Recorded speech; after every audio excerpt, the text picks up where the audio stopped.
I founded the Protect Palestine campaign, which grew to over 10,000 members worldwide, to demand that states allied to Palestine support the armed resistance. Our message was that Israel must be defeated militarily to stop the genocide and dismantle the illegal Zionist occupation of Palestine. In addition to challenging Zionism in our own backyard, we called on states allied to Palestine to support the armed resistance by mobilizing additional military force against Israel. For the last 2 years, my full-time focus has been on anti-Zionism, organizing strikes and demonstrations, legal actions to end the illegal arms trade, fundraising and financing medical relief in Gaza, and joining the international march to Rafah in Egypt. But with the failure of all judicial and diplomatic mechanisms to actually stop the genocide, we began calling for states allied to Palestine to send military support for the armed resistance.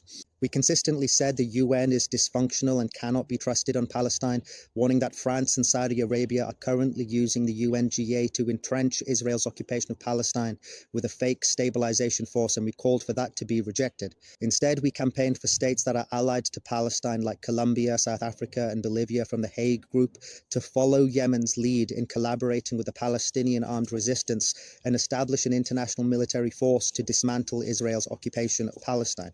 We said boycotts, divestments and sanctions are necessary but insufficient because Israel is ideologically committed to genocide and has all the infrastructure that it needs to carry on the killing. I've articulated this from an international law perspective, an ethical or moral perspective, a humanitarian and life-saving perspective, a decolonial solidarity perspective, a socialist perspective, and most often from an Islamic perspective.